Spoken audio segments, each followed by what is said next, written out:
Okey, Assalamualaikum. Kita teruskan kepada tindakan terkawal dan tindakan luar kawal.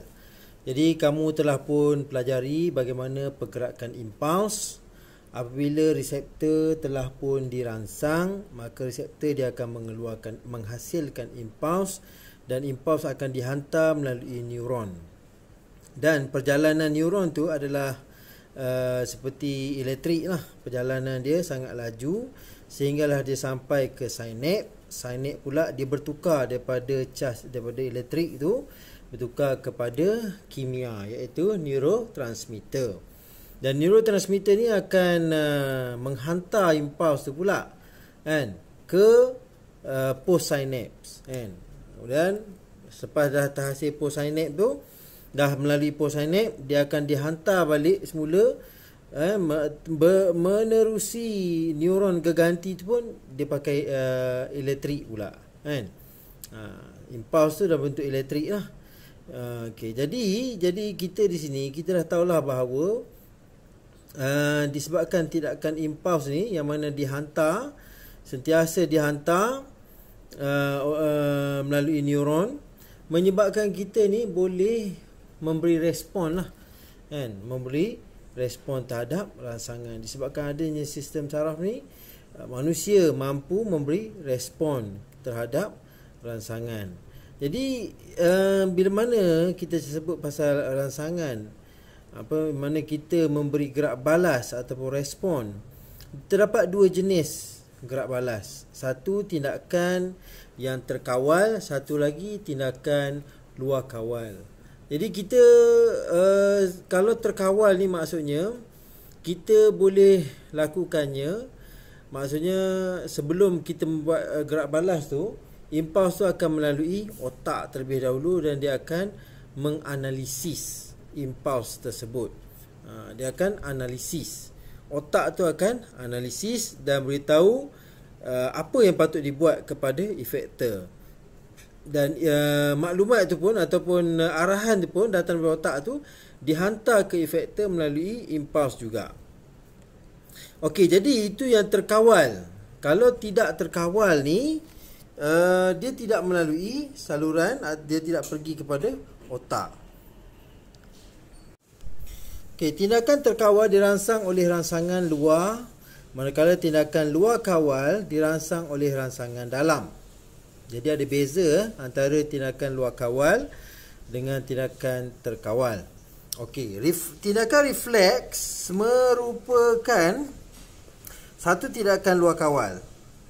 Refleks ni dia tindakan dia tergolong dalam tindakan luar kawal. Tindakan refleks dapat melindungi seseorang daripada kecederaan teruk kerana gerak balas adalah pantas tanpa melibatkan pemikiran. Contohnya kamu terpijak paku lah. Kalau kamu terfikir lagi macam mana nak alih kaki semua tu, jawabnya kaki kamu kena berlubang dulu, barulah kamu alih.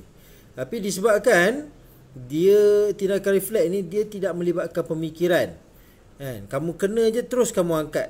Kamu terkena cerik panas, kamu terus alih tangan kamu.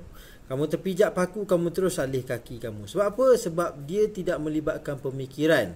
Dia adalah tindakan refleks yang mana tergolong dalam tindakan luar kawal. Okey, first kita tengok dulu apakah perbezaan antara tindakan terkawal dan luar kawal. Yang pertama, ciri-cirinya.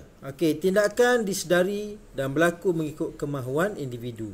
Contohnya kamu tengok bunga, kamu nampak bunga tu berwarna merah dan kamu suka warna merah, otak kamu akan hantar arahan kepada efektor untuk menggerakkan tangan kamu dan mengambil bunga tersebut. Okey, tetapi kalau luar kawal ni tindakan yang berlaku secara automatik tanpa kawalan yang disedari oleh individu. Kamu tak sedar pun kan? Kamu tak sedar pun. Contoh apa dia? Contohnya pernafasan. Perlukah kamu mengawal pernafasan? Tak perlu. Memang manusia ni akan sentiasa bernafas. Denyutan jantung, boleh tak kamu stop? Suruh jantung kamu stop berdenyut? Tak boleh. Sebab dia adalah tindakan luar kawal dan tanpa kesedaran daripada kamu sendiri. Kamu tak sedar pun berapa kali dalam seminit ni, berapa kali dah jantung kamu berdegup. Kamu tak tahu. Kan? Okey, kita pergi ke seterusnya. Di bahagian mana otak manakah yang mengawal tindakan terkawal dan luar kawal ni? Okey. Tindakan terkawal ni di bahagian mana otak kamu yang mengawalnya? Di bahagian cerebrum. Cerebrum tu dia memang melalui kawasan yang mana membenarkan kita ni supaya berfikir, menganalisis apa patut kita buat, kan? Ke mana kamu nak berjalan, ke mana kamu nak pergi, naik atas meja ke, duduk atas kursi ke, itu semua dikawal di bahagian cerebrum. Tetapi kalau denyutan jantung, pernafasan, tindakan peristalsis, pergerakan nasi yang telah kamu telan tu, kan, itu semua tu dikawal oleh medulla oblongata. Ia adalah bahagian otak juga. Tapi kalau kamu ingat lagi macam mana bentuk otak, kan? Dia sini. Di bahagian bawah sini. Kan? Jadi dia tak termasuk ke sini. Dia tak pergi ke bahagian atas sekali. Di bahagian sini. Ni medulla oblongata. Sebab tu saya kata tak melalui otak. Yang maksud saya otak di atas ni. Tapi medulla oblongata ni sebahagian daripada otak. Cuma dia tak pergi ke tempat manusia berfikir, iaitu di cerebrum. Cerebrum ni lah tempat mana manusia ni boleh berfikir. Apa yang patut kita buat? Nampak? Kan? Belajar semua tu, itu semua keputusan dibuat di cerebrum. Tapi medulla oblongata ni, dia mengawal tindakan luar kawal seperti denyutan jantung, pernafasan semua tu. Jadi badan kamu tak perlu berfikir untuk itu, kan? Jadi dia terus melalui medulla oblongata. Dan tindakan tu lebih cepat lah, kan? Lebih cepat. Dan mana kita dapat tengok kita hari ni, kita sendiri pun tidak berfikir sebelum kita menarik nafas. Betul tak? Sebab apa? Itu adalah tindakan luar kawal. Okey, kita pergi lagi pula kepada reseptor. Di bahagian manakah reseptor ni terhasil untuk tindakan terkawal? Sel khusus pada organ deria seperti mata, telinga, kulit, hidung dan lidah, semua ni memberikan menerima rangsangan dan memberikan impuls, menghasilkan impuls kepada otak kita. Dia akan hantar melalui neuron. Dan otak kita akan menafsir apakah sepatutnya dilakukan. Okey, reseptor sel khusus pada organ dalaman. Jadi yang memberi impuls kepada medulla oblongata ni adalah organ dalaman. Yang ni yang luar kawal. Okey, kemudian efektor. Efektor adalah otak rangka kita. Jadi yang menerima arahan apa patut buat. Kita hidup terbau busuk, kan? Tangan kita akan menutup hidung. Jadi yang beri arahan tu otak kita. Kemudian dia akan pergi ke otot-otot rangka di bahagian tangan kita untuk menutup hidung menggunakan jari, kan. Okey, kalau macam tindakan luar kawal ni, yang efektor mereka adalah otot licin, otot kardium dan juga kelenjar. Okey. Kemudian kita pergi pula kepada contoh.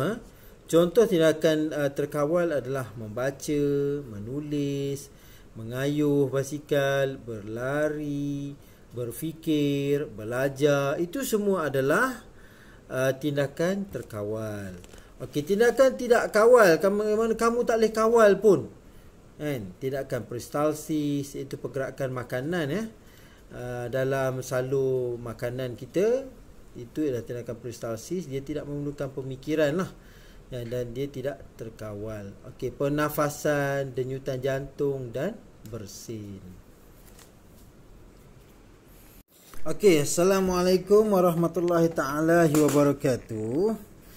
Jadi semalam kita dah belajar mengenai tindakan terkawal dan tindakan luar kawal. Jadi sekarang ni saya nak tunjukkan kamu laluan impuls bila mana sesuatu tindakan dalam kawalan, kan? Maksudnya yang terkawal ni macam mana.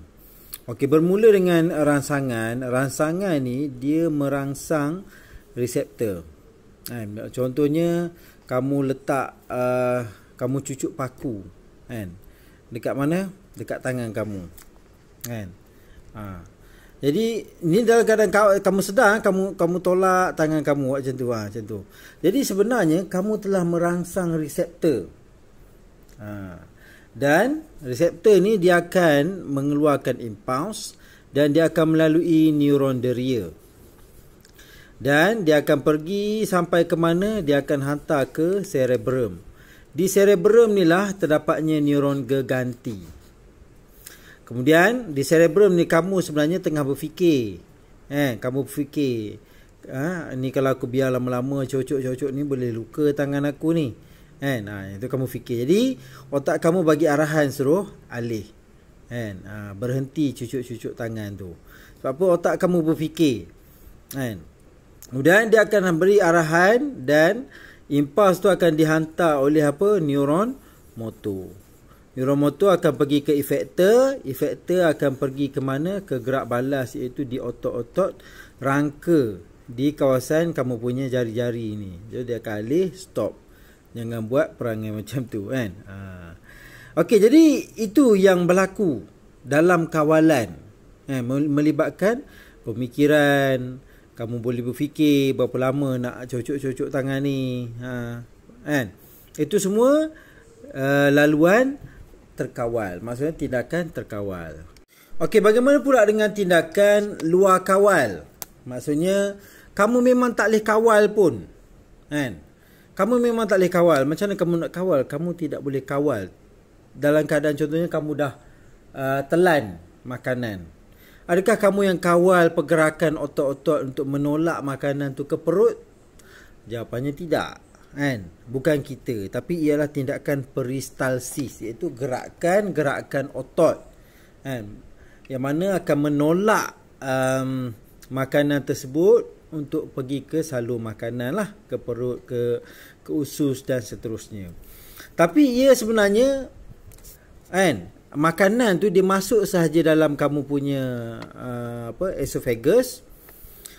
Esophagus ni dia sudah tentulah dia akan menyebabkan penghasilan impuls oleh reseptor. Reseptor mengesan terdapatnya tekanan, kan?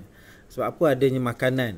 Jadi dia akan menghantar neuron, dia akan hantar impuls melalui neuron deria dan dia hanya pergi ke medula oblongata sahaja. Medula oblongata akan hantar isyarat ke mana? Ke neuron motor dan terus ke efektor dan gerak balas. Jadi berlakulah peristalsis tu terus menerus sampailah ke pengakhirannya, iaitu pencernaan makanan tu berakhir. Jadi di sini kita dapat tengok bahawa yang terkawal maksudnya melibatkan kamu boleh berfikir. Kalau luar kawal, kamu tak boleh berfikir. Dan ia bukan dalam kawalan kamu. Okey, selanjutnya kita akan pelajari mengenai tindakan refleks. Okey, tindakan refleks ni sebenarnya dia terletak di bawah luar kawal. Apakah yang dimaksudkan dengan refleks? Nanti kita akan tengoklah. Okey, tindakan refleks ditakrifkan sebagai satu gerak balas yang pantas dan automatik tanpa melibatkan otak. Tindakan refleks berlaku di bawah kawalan saraf tunjang dan efektor. Jadi kamu pun tahu bahawa dia kena cepat. Kalau cepat dan automatik, kamu tak perlukan berfikir, kan? Okey, jadi dia hanya melalui saraf tunjang sahaja dan terus pergi ke efektor, iaitu otot rangka. Tindakan yang dilalui oleh impuls saraf untuk menghasilkan gerak balas refleks dikenali sebagai arca refleks. Okey. Jadi bagaimana impuls saraf tu bergerak daripada reseptor terus ke saraf tunjang dan terus ke efektor, itu kita panggil dia sebagai arca refleks. Tindakan refleks boleh melibatkan 2 atau 3 neuron. Okey, arca refleks sentakan lutut melibatkan 2 jenis neuron, iaitu neuron deria dan neuron motor serta saraf tunjang. Okey, ia merupakan arka refleks yang ringkas. Jadi kamu nampaklah tindakan refleks ni disebabkan dia kena cepat, maka perjalanan impuls dia adalah sekejap sahaja. Tidak melalui otak untuk berfikirlah. Okey, penarikan tangan apabila objek panas atau objek tajam merupakan tindakan refleks yang melibatkan 3 neuron, iaitu neuron deria, neuron geganti dan neuron motor serta saraf tunjang. Jadi di sini kita dapat tengok bahawa arka refleks yang mana melibatkan contohnya lutut kita kan, kena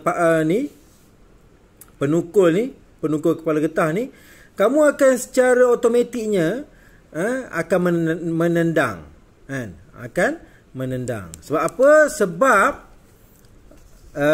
dia adalah satu tindakan refleks lah. Okey, yang mana kita dapat tengok bahawa tendon yang menyambung otot quadriceps dan tulang peha diketuk. Okey, ni first dia kena ketuk dulu. Kemudian reseptor regang pada otot dirangsang dan impuls saraf tercetus. Okey, kemudian bila mana impuls saraf tu tercetus, dia akan terus neuron deria tu akan terus dihantar pergi ke saraf tunjang. Akan terus pergi ke saraf tunjang. Di dalam saraf tunjang inilah impuls saraf dihantar ke saraf tunjang oleh neuron deria melalui akar dorsal saraf spina. Ni akar dorsal saraf spina. So di dalam ni apa berlaku? Dia akan terus impuls saraf dihantar oleh neuron motor ke efektor, iaitu otot quadriceps melalui akar ventral saraf spina. Jadi bila mana dia dah melalui neuron geganti di sini, dia akan terus pula pergi ke neuron motor, dia akan terus pergi ke efektor, iaitu di otot quadriceps di atas peha ni, menyebabkan kaki kamu akan tertendang ke hadapan. Okey, otot quadriceps mengecut dan mengakibatkan kaki tersentak ke atas. Jadi ini adalah arka refleks bagi sentakan lutut kan. Bila mana, sebab apa? Ini adalah tindakan refleks, maksudnya dia berlaku dengan cepat. Kamu kena ketuk je terus kamu akan menendang kan. Kalau kamu tak menendang, something problem dengan sistem saraf kamu. Something problem. Dan kebiasaannya manusia normal dia akan menendang dengan cepat. Sebab apa? Itu adalah tindakan refleks yang mana perjalanan impuls sarafnya adalah sekejap sahaja. Bila sekejap sahaja, dia akan terus berlaku dengan gerak balasnya akan berlaku dengan sangat cepat. Berbanding tindakan terkawal yang memerlukan cerebrum dia untuk berfikir dulu, menafsir, kemudian apa arahan daripada otak, barulah efektor tu akan buat mengikut kehendak arahan daripada otak. Okey, kita pergi pula kepada arka refleks bagi penarikan tangan. Contohnya tangan kamu terkena paku. Kalau kamu kena paku, contohnya kamu masukkan tangan kamu ke dalam almari, yang almari tu gelap kamu tengah meraba-raba untuk mendapatkan something dalam almari tu. Tiba-tiba tangan kamu terkena bilah, ada bilah. Contohnya ada paku lah ataupun jarum dalam almari tu. Apa kamu akan buat?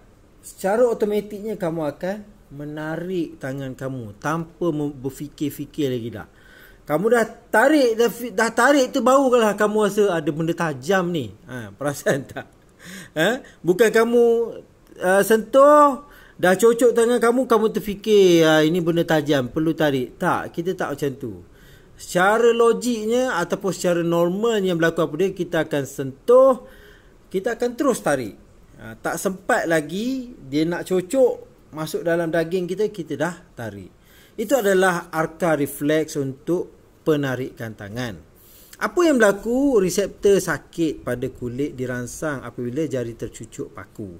Okey, jadi apa jadi? Neuron deria, dia akan impuls saraf dihantar oleh neuron deria ke saraf tunjang. Dia akan terus masuk ke akar mana ni? Okey, neuron deria memindahkan impuls kepada neuron geganti dalam jirim kelabu di saraf tunjang dalam ni Okey, kat sini ada neuron geganti, kemudian neuron geganti menghantar impuls saraf kepada neuron motor. Dia akan pergi ke neuron motor, kemudian impuls saraf, impuls dibawa ke efektor oleh neuron motor. Dia akan pergi ke mana? Ke otot bicep. Otot bicep ni akan mengecut, menyebabkan apa? Otot bicep di lengan mengecut dan menarik tangan daripada paku. Jadi tindakan ni sebenarnya akan menyelamatkan kamu. Tindakan saraf ni menyebabkan kita melakukan gerak balas. Dan apa pentingnya gerak balas ni? Untuk menyelamatkan badan kamu daripada terus luka. Dah luka, dah benar, dah luka, dah terkoyak habis baru kamu terfikir. Itu bukanlah tindakan refleks. Tindakan refleks ni dia sangat cepat. Kamu tak sempat luka lagi dah kamu dah tarik. Sebab apa? Kamu perasan adanya benda tajam yang sedang menyucuk jari kamu. Jadi sebab itulah tindakan ini dia tidak memerlukan pergi ke otak, ke cerebrum. Tak perlu. Dia akan terus melalui saraf tunjang, melalui apa dia? Akar mana? Tolong ingat akar dorsal. Kemudian dia patah balik ke akar ventral. Okey, sila ingat tu ya. Okey, apakah isu-isu kesihatan yang melibatkan sistem saraf ni? Okey, sebenarnya penyakit berkaitan dengan sistem saraf adalah penyakit yang menjejaskan fungsi sistem saraf pusat atau dan sistem saraf periferi. Penyakit-penyakit ini mengganggu fisiologi, mental dan fizikal seseorang. Kamu bayangkan kalau seseorang itu tak dapat menggerakkan tangannya, apa lagi? Sudah tentulah dia akan melibatkan mental, fizikal. Okey, penyakit neurologi ini berlaku disebabkan pelbagai faktor. Antaranya ialah jangkitan bakteria ataupun genetik. Secara genetiknya memang dia mudah terkena penyakit melibatkan saraf ni lah. Contohnya Alzheimer. Okey, kecederaan fizikal disebabkan oleh aksiden. Ada aksiden, mati separuh badan. Itu salah satu contoh. Okey, pemakanan. Makanan yang beracun. Ada beracun. Sekarang ni macam-macam bahan-bahan terdapat dalam makanan kita yang mempercepatkan lagi rosaknya sistem saraf manusia. Dan gaya hidup seseorang mana tidak indahkan langsung mengenai kesihatan. Okey, berikut adalah beberapa contoh penyakit yang berkaitan dengan sistem saraf. Contoh yang pertama, kita pergi kepada mana? Alzheimer. Okey, seseorang mengalami kemerosotan ingatan dan pemikiran disebabkan oleh kematian neuron dalam otak. Jadi kita dah pelajari bahawa pentingnya neuron. Sel-sel neuron ni dialah yang akan memberi kearahan dan dia adalah yang akan yang berada dalam proses pemikiran manusia lah. Daya ingatan, semua tu perlukan neuron. Tapi bila mana neuron tu mati, dia tak tahu apa. Dia lupa. Dia lupa semua memori-memori dalam kehidupan dia, semua dah tak akan lenyap begitu sahaja. Bertambahnya usia dia, hilang semua memori tu. Jadi itu yang berlaku kepada pesakit Alzheimer. Dan setakat ini Alzheimer ni dia tak ada ubat lagi lah. Okey, kita pergi pula kepada penyakit Parkinson. Okey, sel yang mempengaruhi pengawalan otot, keseimbangan badan, mati menyebabkan kehilangan koordinasi otot dan anggota badan serta menggeletar. Okey, jadi ini biasa kamu tengok orang yang Parkinson ni, dia tak boleh nak kontrol dia punya otot-otot rangka dia.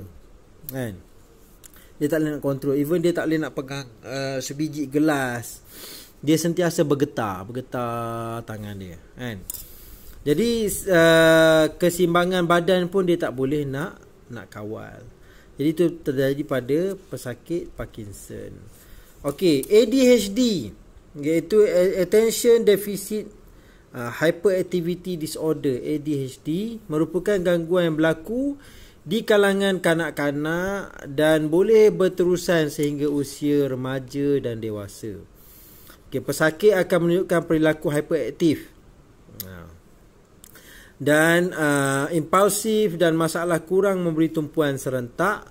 Punca terjadinya ADHD masih tidak diketahui. Okey, keadaan ini mungkin disebabkan oleh ketidakseimbangan neurotransmitter. Jadi kamu pun tahu kan di mana letaknya neurotransmitter tu? Di sinaps. Jadi sekiranya penghasilan ataupun pelepasan neurotransmitter ni dia dilepaskan tanpa kawalan. Jadi apa kamu dapat rasakan? Gerak balas tu berlaku dengan tanpa kawalan badan dia sendiri pun, tanpa kawalan otak dia sendiri pun. Kan? Kadang-kadang dia tak berfikir pun itu. Tapi disebabkan ini yang terjadi, kawalan pada neurotransmitter ya tidak ada. Jadi dia menjadi sangat hyperaktif. Kan? Sangat hyperaktif. Jadi dia tak boleh memberi tumpuan. Apa kita cakap pun dia tak dengar pun. Kan? Ini biasanya kita tengok kanak-kanak ADHD ni memang kita pun tak boleh tahan kan. Sebab apa? Sebab mereka terlalu hyperaktif. Okey, contoh yang lain pula